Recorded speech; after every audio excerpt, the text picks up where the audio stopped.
I'm joined by Congresswoman Loretta Sanchez, a Democrat from California. Thanks so much for joining me.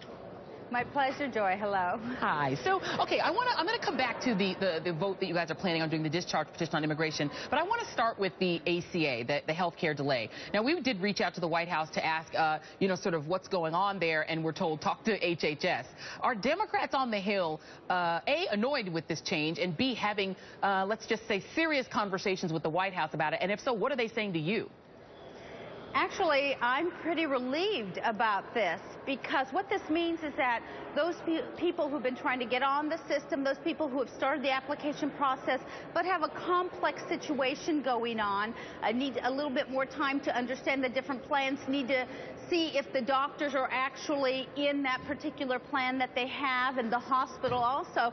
That takes a little bit of time to figure out, and also, at least back in California, our hospitals are still sort of signing up for some of the networks and some of the doctors.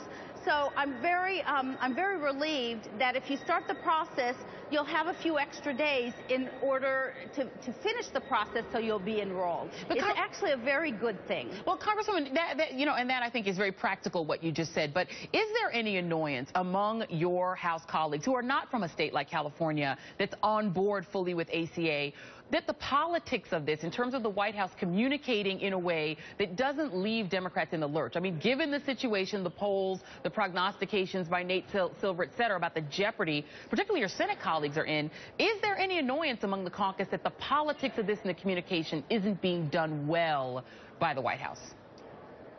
Well, let's begin by saying certainly the administration didn't do as good a job as it could have to roll the whole program, and honestly they had about 2.5 years to work on that, so that can be an annoyance. I mean, nobody wants to see that, but now they've gone through and they've tried to fix as much as they can.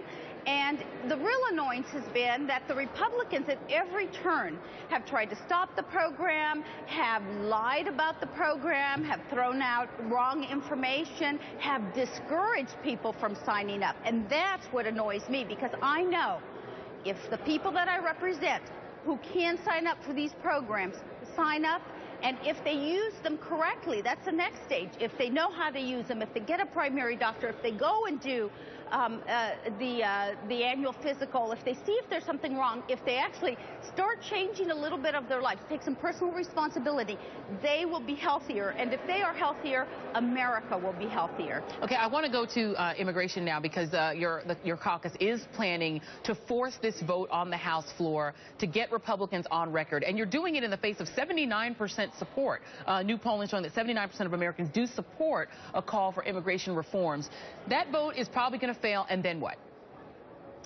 Well, the discharge petition obviously is to actually get a vote on the Senate bill and the House bill, the part of the security piece that we actually voted unanimously out of the Homeland Security Committee, where I sit. So we married those two. We'd like to get a vote on this immigration bill. We know that if a vote actually took place on the House floor, that we would have more than the 218 votes necessary.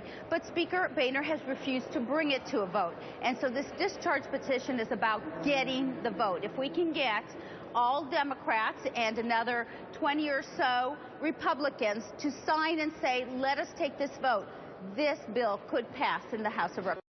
I mean, and you know what, and obviously with so much of the public on your side, an issue that is, is actually popular among Americans, that things like minimum wage that are also popular.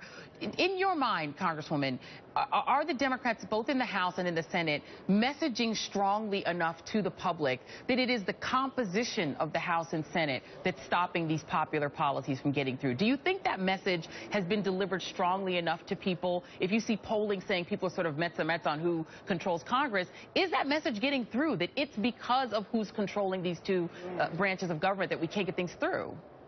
I would hope that that message is getting through, but also remember things like the president was trying to work with the Republicans in good faith, would put things on, and then they wouldn't help him. And so he would criticize Congress. He wouldn't say the Republicans in the Congress or the Republican-controlled House. So I believe that now he's realizing that we have to paint the picture much clearer for the American public, that we could get a whole lot of things passed that are important to the majority of Americans if we begin to talk about who's holding this up. And the people who are holding it up are these Republicans who don't want to get any of this passed, and they're holding back the rest of the Republicans. So it really is the Republican-controlled portion of the House that is stopping a lot of the work that we need to get done. Yeah, at the end of the day, you got to run against somebody. Well, thank you very much, Congresswoman Loretta Sanchez. Thanks for being here.